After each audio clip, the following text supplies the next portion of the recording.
എല്ലാവർക്കും നമ്മുടെ പുതിയ വീഡിയോയിലേക്ക് സ്വാഗതം. അപ്പോൾ ഒരു അഭിനവ സർവജ്ഞാന പീഠം കയറിയ ഒരു മുസ്തഫ മൗലവി ഇറങ്ങിയിട്ടുണ്ട്. കുറച്ച് സത്യങ്ങളും കുറച്ച് കള്ളങ്ങളും സ്വന്തമായി കുറെ കഥകളുമൊക്കെ ഉണ്ടാക്കി, അതായത് ചുരുക്കി പറഞ്ഞാൽ വിഷം മധുരത്തിൽ മുക്കി അത് വർണ്ണക്കടലാസിൽ പൊതിഞ്ഞ് അവതരിപ്പിക്കുകയാണ്. ഖുർആന്റെ ചില ആയത്തുകളും സൂറത്തുകളും ഒക്കെ എടുത്ത് അത് കറക്റ്റിന് അർത്ഥം പറയുകയും അതിന് സ്വന്തമായ വ്യാഖ്യാനം കൊടുക്കുകയും ചെയ്യാണ്. അതായത് എത്രയോ വർഷങ്ങളായി, നൂറ്റാണ്ടുകളായി, 1450 വർഷങ്ങൾക്ക് മുമ്പ് അവതരിച്ച ഖുർആന് പുതിയ ഒരു മാനം നൽകുകയാണ് നമ്മുടെ മുസ്തഫ മൗലവി. അതായത് ഈ മൗലവിമാര്, പല മൗലവിമാരും ഇവിടെ ഉണ്ട്. പണ്ടൊരു ചേകന്നൂർ മൗലവി ഉണ്ടായിരുന്നു.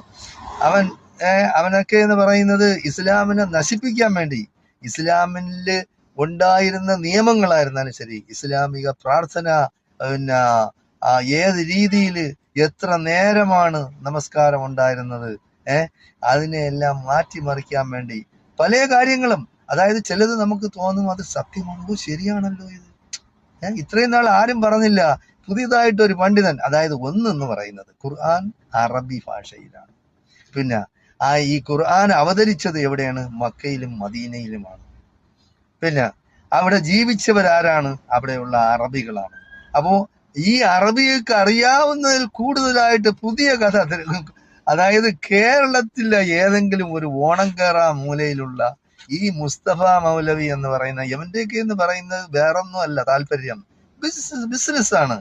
അപ്പോ ഇപ്പോഴുള്ള ഈ അറിവിനെയും ഈ ജനങ്ങൾ മനസ്സിലാക്കി വെച്ച് പിന്തുടർന്നു പോരുന്ന പ്രാർത്ഥനാ രീതികളും ബാക്കിയുള്ളതും എല്ലാം വിശ്വസിച്ചു പോയിരുന്ന ചരിത്രങ്ങളുമെല്ലാം അവൻ മാറ്റിമറിക്കുകയാണ് സ്വന്തമായ താല്പര്യത്തിന് വേണ്ടി. അതായത് പുതിയ ഒരു വാലി ഓഫ് നോളജ്, അറിവിന്റെ താഴ്വര.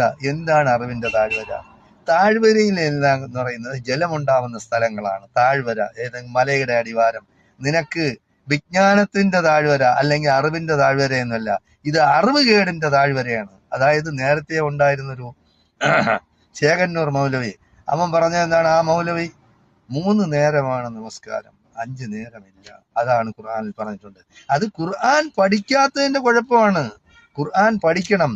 അല്ലെങ്കിൽ മുഹമ്മദ് നബി സല്ലല്ലാഹു അലൈഹി വസല്ലം തങ്ങൾ എവിടെയാണ് ജീവിച്ചത്, എവിടെയാണ് ജനിച്ചത്, എവിടെയാണ് വളർന്നത്, എവിടെയായിരുന്നു അദ്ദേഹത്തിന്റെ പ്രവർത്തന സ്ഥലങ്ങൾ എവിടെയായിരുന്നു, അവിടെ ഉണ്ടായിരുന്ന ആരൊക്കെയാണ്, സഹാബാക്കൾ ആരെല്ലാം,